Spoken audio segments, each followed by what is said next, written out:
Hello friends, welcome back to my YouTube channel that is Knowledge Curve 5.0. So friends, now we are going to start ITC part second. ITC series का part second करने जा रहे हैं.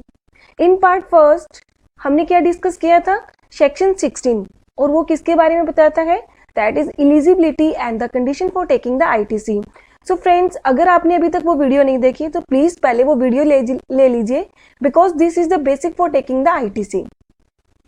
Okay well, अगर अभी तक आपने हमारे चैनल को सब्सक्राइब नहीं किया है तो प्लीज सब्सक्राइब कर लीजिए and like, comment and share this video with your friends well known to everyone. Okay, and in part second we will discuss about the section 17 of the CGST Act. Okay, let's start.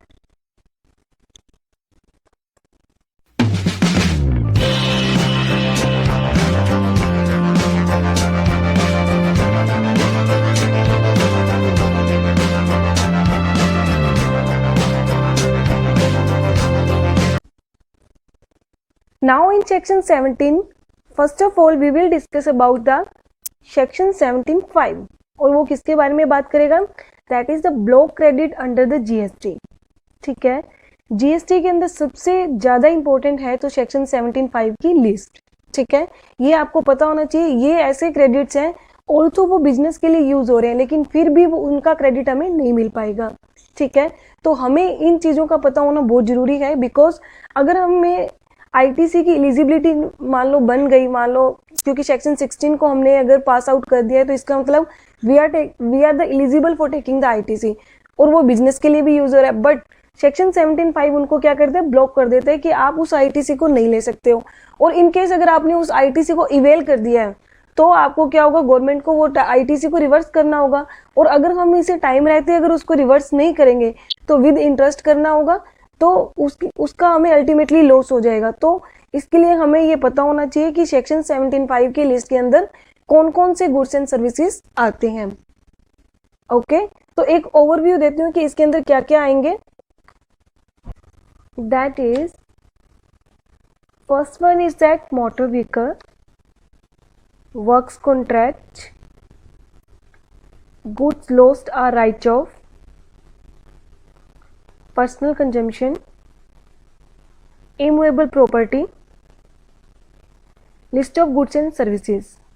So guys, this is the overview of the section 17(5). इसका discussion हम detail में करेंगे next slides के अंदर. Okay,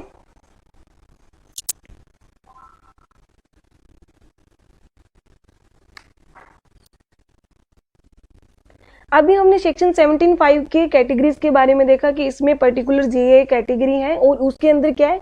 goods and services का nature define किया गया है कि इन पर्टिकुलर्स के ऊपर ही ब्लॉकेज लगाया गया है कि इनके ऊपर हम ITC को नहीं अवेल कर सकते ऑल्सो वो बिजनेस के लिए यूज हो रहे हैं फिर भी. ठीक है, तो अभी हम उसको डिटेल में डिस्कस करेंगे कि इसके अंदर ऐसे क्या क्या गुड्स एंड सर्विसेज का नेचर आएगा कि जिनके ऊपर ITC हमारा ब्लॉक होगा. First of all we are talking about ITC on the motor vehicle. ठीक है, सबसे पहले हम किसके ऊपर डिस्कस करने वाले हैं? मोटर व्हीकल के ऊपर.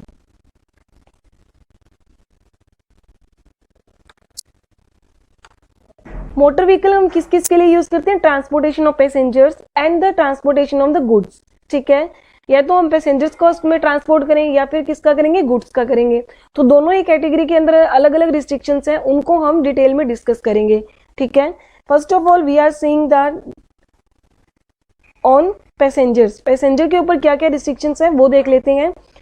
13 are the less than 13 passenger seating capacity more than 13. मतलब इसमें क्या है? पैसेंजर्स की जो सीटिंग कैपेसिटी है उसको 2 पार्ट्स में डिवाइड किया गया है. एक कैटेगरी के अंदर 13 या 13 से कम है और दूसरी कैटेगरी में 13 से ज़्यादा है. ठीक है, इसमें 13 और 13 से कम इंक्लूड करा गया है. और ये जो सीटिंग कैपेसिटी है इसके अंदर कौन भी इंक्लूड है? Driver seat. ड्राइवर सीट भी इसके अंदर ही इंक्लूड है.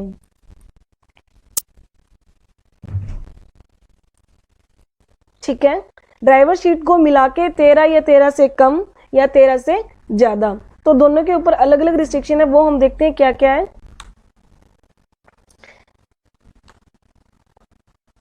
13 या 13 से कम में रिस्ट्रिक्शन है बट विद एक्सेप्शन. मतलब कुछ एक को छूट भी दी गई है कि अगर इन केस ये होगा तो उनको आईटीसी मिल जाएगा, बाकियों को नहीं मिल पाएगा, वो हम नेक्स्ट स्लाइड के अंदर डिस्कस करेंगे। और इन केस अगर पैसेंजर्स की सीट 13 से ज्यादा है तो उस केस में कोई रिस्ट्रिक्शन नहीं है, उसके ऊपर आईटीसी ले सकते हैं, ठीक है, अगर वो सेक्शन 16 की एलिजिबिलिटी को क्लियर कर लेते हैं तो, ठीक है। फिर है now next is the transportation of goods. देखो ट्रांसपोर्टेशन ऑफ गुड्स के ऊपर कोई रिस्ट्रिक्शन नहीं है, ठीक है। और एक चीज और ध्यान में रखना कि हम जब भी इसका नेचर देखेंगे, ठीक है, कि वो पैसेंजर्स के लिए या गुड्स के लिए, तो बाय डिफॉल्ट उसका जो नेचर होगा, मतलब जिस पर्पस के लिए वो उस गुड मोटर व्हीकल को डिजाइन किया गया है, हम वो नेचर देखेंगे। क्योंकि देखो इंडिया है, इंडिया के अंदर तो जुगाड़ चलता है, कोई भी अगर मान लो ट्रांसपोर्टेशन ऑफ गुड्स के लिए गया तो उसको भी पैसेंजर के लिए यूज कर लिया जाता है, और जो पैसेंजर्स के लिए होता है उनको गुड्स के लिए कर लिया जाता है। तो कुछ भी हो सकता है, बट हम उसका बाय नेचर, मतलब जो उसका मोटर व्हीकल का मैन्युफैक्चरिंग पर्पस रहा होगा, या we can say that in general उसका जो मीनिंग होगा, हम उसको कंसीडर करेंगे और उसके बाद हम रिस्ट्रिक्शन को देखेंगे, ठीक है। Got it? या moving on the next slide.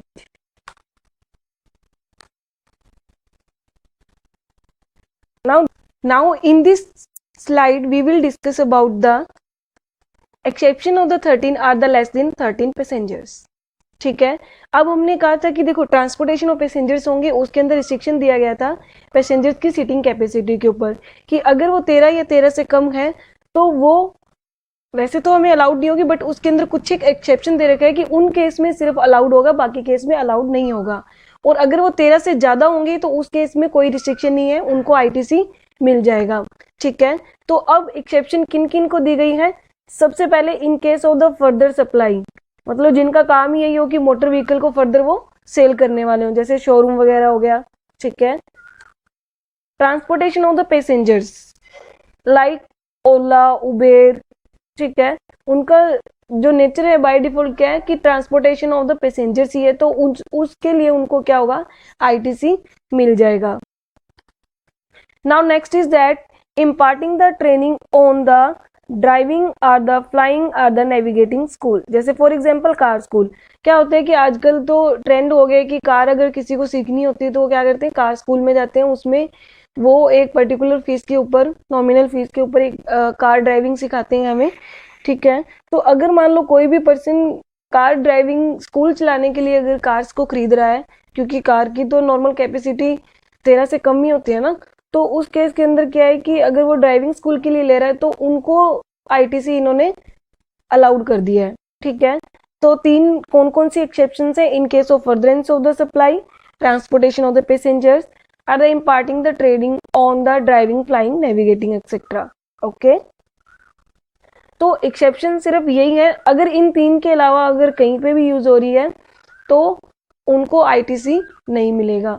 We can say that अगर हमने मान लो नॉर्मली परचेज करा है, जैसे मान लो हमारा कोई एबीसीडी बिजनेस है, ठीक है, और हमने अगर मान लो गाड़ी परचेज करी है तो उस गाड़ी का आईटीसी हमें नहीं मिलेगा, क्योंकि हमने ना ही उसको फर्दरेंस सप्लाई के लिए किया है, ना ही हमारा नेचर ट्रांसपोर्टेशन ऑफ पैसेंजर्स वाला है, और ना ही हमारा कोई ड्राइविंग स्कूल है। तो उस केस में क्या आईटीसी हमारा ब्लॉक हो जाएगा। तो इन सिर्फ 3 पर्सन्स को ही आईटीसी अलाउड है, इनके अलावा और किसी को भी आईटीसी अलाउड नहीं है, ओके।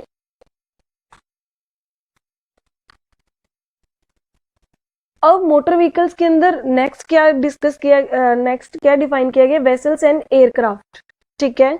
वेसल्स और एयरक्राफ्ट के केस में भी सेम ऐसा ही है,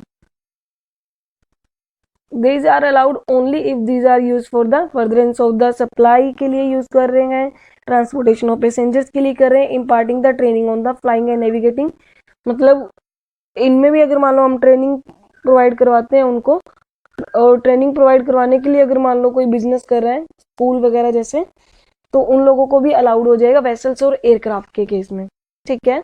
तो सेम उसके जैसा ही है, तो मैं उसको इसको ज़्यादा डिटेल में नहीं कर रही हूँ, ठीक है। Now moving on the next slide, that is section 17(5)(a)(b), okay. जो अभी हमने ऊपर डिस्कस किया था वो था सेक्शन 17(5)(a), अब हम बात करने जा रहे हैं A B.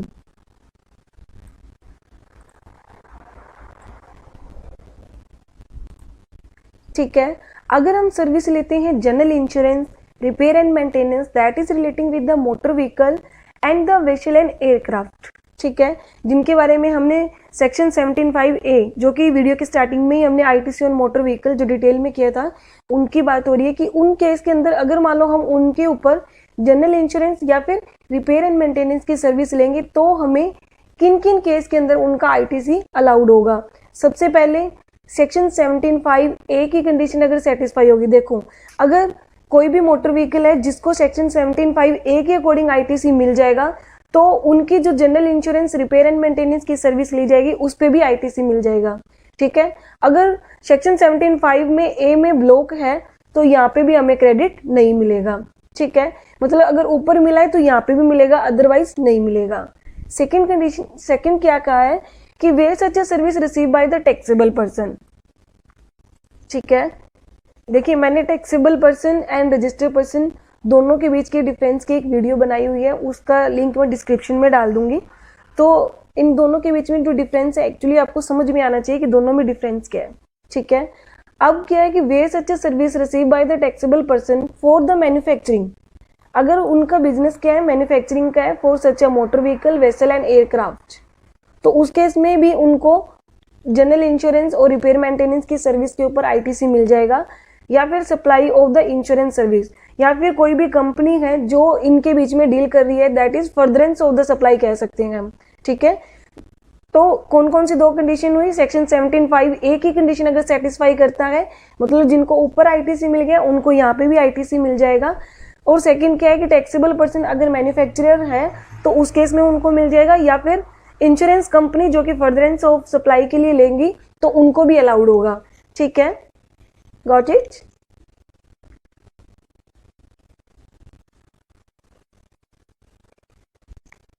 For more clarity, we proceed with the example.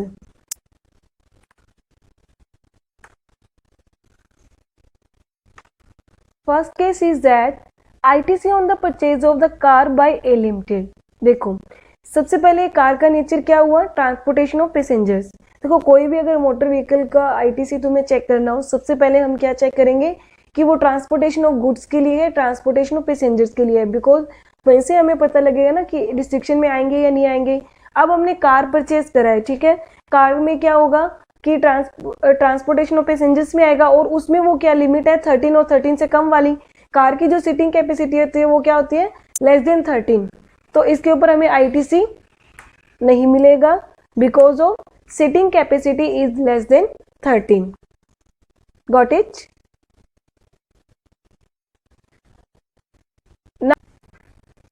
Now next case is that ITC on the purchase car by the car school.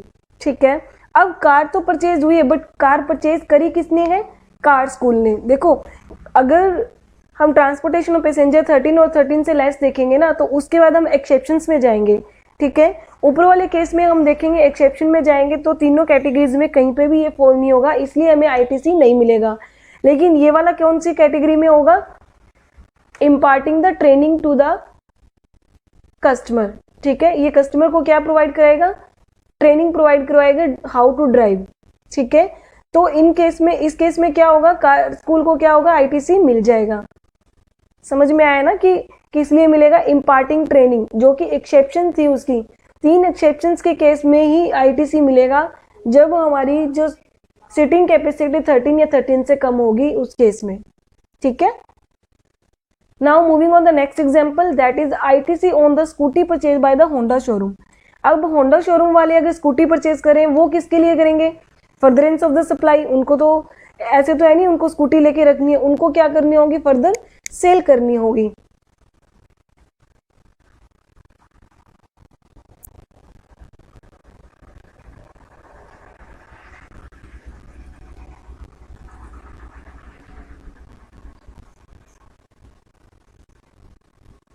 तो इस केस में क्या होगा, उनको आईटीसी मिल जाएगा। और रीजन क्या होगा, exception for the further supply, क्योंकि वो उसको सेल करने वाला है इसलिए उनको आईटीसी मिल जाएगा।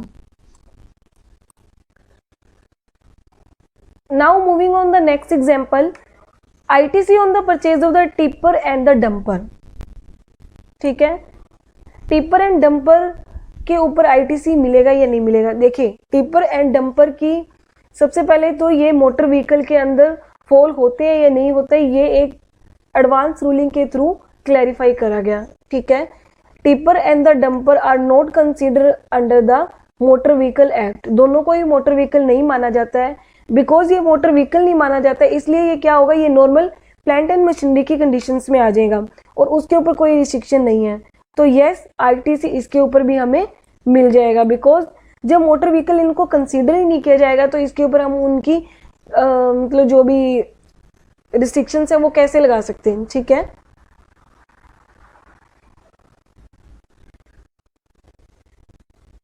now next example is that ITC on the car purchased by the registered person for the transport of their employees। ठीक है, अब क्योंकि उन्होंने कार परचेज करी है, कार का हमें पता है कि लेस देन 13 कैपेसिटी होती है।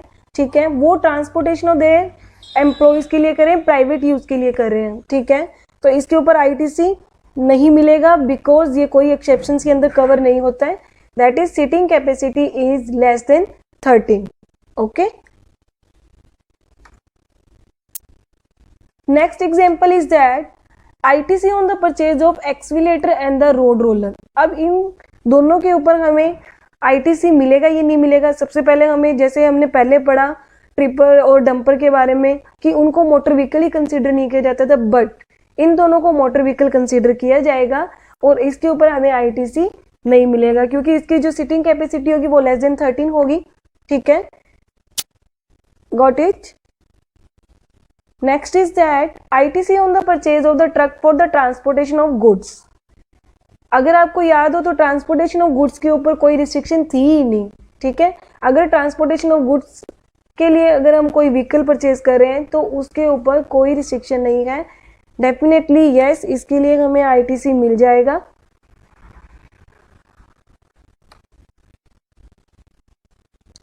Now moving on the next, that is ITC on the purchase of airplane for the providing the flying training. Same as we discuss for the car school, ये aeroplane की training के लिए provide करवाया जा रहा है। ये सेम एक्सेप्शन के अंदर है। यस, इसके ऊपर मिल जाएगा। ठीक है, now next case is that ITC on the purchase of bus by the registered person. So guys, ये मैं आपके लिए छोड़ रही हूँ। प्लीज इसका आंसर कमेंट बॉक्स में दीजिएगा कि इसके ऊपर हमें ITC अलाउड होगा या नहीं। Okay,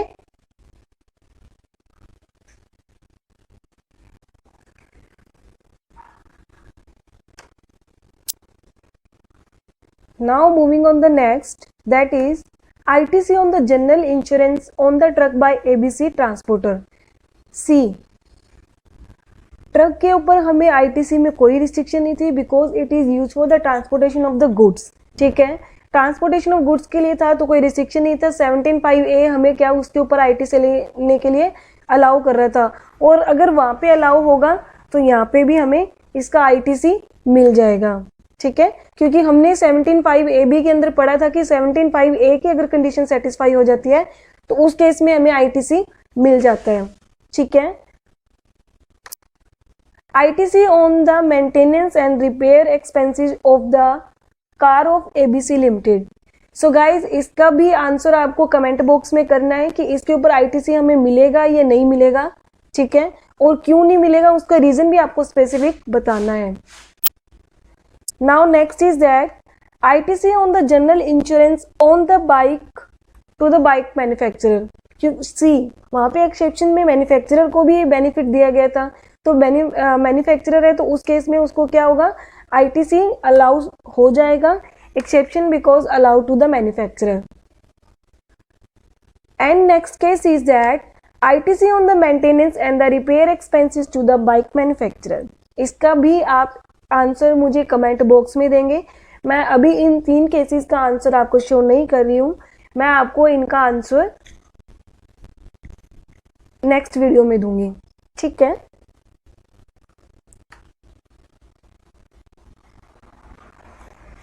now the quote of the day, the expert in anything was once a beginner.